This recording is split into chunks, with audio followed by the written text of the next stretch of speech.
শ্রীলঙ্কার কলম্বোর প্রেমাদাসা স্টেডিয়ামে একটু আগে যা ঘটেছে সেই ঘটনা আমাদেরকে 2007-এ ব্যাক করিয়ে নিয়ে গেছে, 19 বছর আগে নিয়ে গেছে।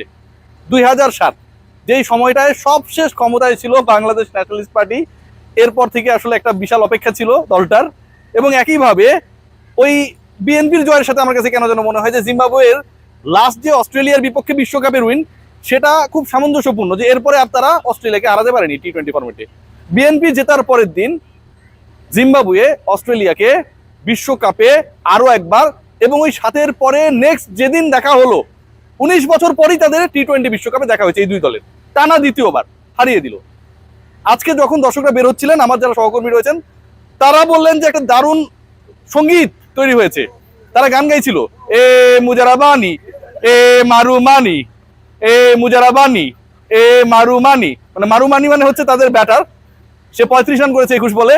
আর এ মুজারাবানি সে আবার হচ্ছে তার ক্যারিয়ার বেস্ট বল করেছে, 4টা উইকেট নিয়েছে। এবং আজকে এ মুজারাবানি 100 উইকেট টি-20 ক্যারিয়ারের অর্জন করেছে। অসাধারণ একটা অবস্থা।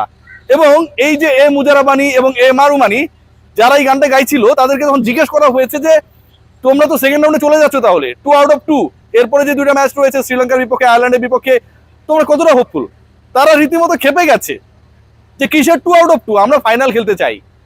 শ্রীলঙ্কাকে আমরা গুনি না, অস্ট্রেলিয়াকে হারিয়ে দিয়েছি।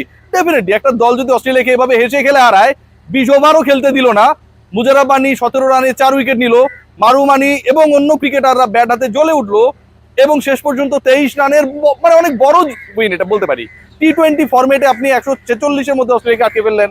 টি-20 ফরম্যাটে জিম্বাবুয়ে, যারা আগের টি-20 ফরম্যাটে ওয়ার্ল্ড কাপ খেলতে পারে নাই, সেই দলটা এবার প্রত্যাবর্তন করে টানা 2 ম্যাচে 2 জয়, 170-এর কাছাকাছি একটা স্কোর করলো।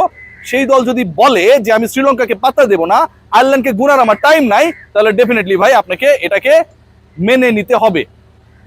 ফেসবুক দেখছিলাম গতকাল থেকেই, যেহেতু আমি স্পোর্টস কাজ করি, ফেসবুকে অস্ট্রেলিয়া জিতবে, অস্ট্রেলিয়া ভালো করবে, এরকম একটা বিশাল আলোচনা ছিল বাংলাদেশের রাজনীতির মতো।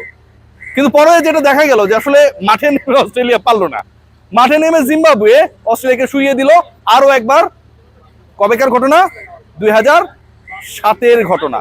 সেই 7-এর পরে 19 বছর পর আরো একটা বিশ্বকাপে আরো একবার জিম্বাবুয়ে অস্ট্রেলিয়াকে হারিয়ে এখন ফাইনালে চোখ দেখছে। কেন এত আলোচনা?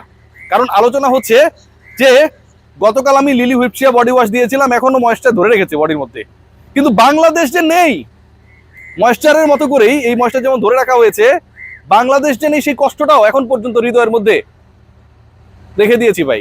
জিম্বাবুয়ে যখন জিততে পারে, অস্ট্রেলিয়াকে হারিয়ে দেয়, যখন নেপালের বিপক্ষে ইংল্যান্ড অলমোস্ট খাবি খাচ্ছিল, ঠিক তখন ইংল্যান্ডের গ্রুপে অথবা আয়ারল্যান্ডের গ্রুপ পরিবর্তন হয়ে যদি বাংলাদেশ বি গ্রুপে চলে আসতো, এই বাংলাদেশ ওয়ার্ল্ড কাপটা অন্যরকম হতে পারতো। আজকে ইন্ডিয়ান এক জার্নালিস্ট বলেছে তোমাদের আসিফ নজরুলের কি হবে। আমরা যদিও এই ব্যাপারে ভাবছি না, বাট আলোচনা কিন্তু হচ্ছে। কারণ বাংলাদেশ যে ডিসিশনটা নিয়েছে, সেই ডিসিশনটা অনেকটা হ্যাকলিং ডিসিশন। রাস্তার মধ্যে টেসলা চলে না, আপনারা দেখবেন কখন ব্রেক করে, কখন গতি বাড়ায়, কখন কোনো একটা মাইক্রোবাসের সাথে লাগিয়ে দিয়ে টেসলা ড্রাইভার বলে আমি গরিব মানুষ, যে কারণে লাগিয়ে দিয়েছি। বাংলাদেশের ক্রিকেটের ক্ষেত্রে বৈশ্বিক আসলে খেলা না খেলার ডিসিশনটা অনেকটা যেন টেসলা ড্রাইভারের মতো কনভিনসিং ছিল না। একবার মিনিস্ট্রি বলছে যে এটা বিসিবির ডিসিশন, একবার বিসিবি বলছে মিনিস্ট্রির ডিসিশন, পরে আবার মিনিস্ট্রি থেকে উপদেষ্টা বলছে যে এটা আসলে আমরা বলেছিলাম, কিন্তু ক্রিকেট বোর্ড যদি আপত্তি করতো তাহলে আমাদের কিছু করা থাকতো না। মানে ক্রিকেটার এবং ক্রিকেট বোর্ড, আমার অতি প্রিয় বুলবুল ভাই কেমন আছেন? আসসালামু আলাইকুম। এবং আমাদের ক্রিকেটাররা নাকি সিদ্ধান্ত নিয়েছে, যদিও লিটন কুমার দাস কোনো কিছুই জানে না, নো কমেন্টস বলেছে আমি জানি না। End of the day Bangladesh এই বিশ্বকাপে নেই। End of the day Nepal ইংল্যান্ডকে চোখ রাঙায়, এন্ড অফ দ্য ডে অস্ট্রেলিয়াকে জিম্বাবুয়ে হারায়, এন্ড অফ দ্য ডে জিম্বাবুয়ে সমর্থকরা এখানটায় গান গায়, এ মুজারাবানি এ মারুমানি। আমরা জয় বাংলার পতাকা উড়াতে পারি না। বাংলাদেশে খেলা হয়, এবং ভারতের যে খেলা, সেই খেলাটাও তো বাংলাদেশে সম্প্রচারিত হয়েছে, বুঝতে না? ইন্ডিয়া যে খেলেছে লাস্ট ম্যাচ সম্ভবত ওমানের বিপক্ষে, না সেই ম্যাচটাও তো ভাই বাংলাদেশে সম্প্রচারিত হয়েছে। তাহলে ইন্ডিয়ান ম্যাচগুলো আপনারা বাদ দিতেন, সেটা আপনারা দেখাই দিচ্ছেন কেন? ইন্ডিয়ার খেলা আপনারা দেখবেন, ইন্ডিয়ার খেলা আপনারা সম্প্রচার করবেন, ইন্ডিয়া থেকে পেঁয়াজ আমদানি করবেন, অথচ বাংলাদেশ এই বিশ্বকাপে যারা যোগ্যতা অর্জন করে, যে জিম্বাবুয়ে গতবার যোগ্য ছিল না দেখে বিশ্বকাপ খেলতে পারেনি, সেই দলকে আপনারা খেলতে দিলেন না, সেই দলের সেই সুযোগটা আপনারা ক্রিয়েট করতে দিলেন না। আমার কাছে মনে হয় যে এটা অনেক ফ্রাস্ট্রেটিং। এবং আমিনুল ইসলাম বুলবুলের বোর্ডে সব আছে, বক্তব্য আছে, চাপাবাজি আছে, গায়ক আছে, নায়ক আছে, শুধু ক্রিকেটটা নেই। সবাই ভালো থাকবেন।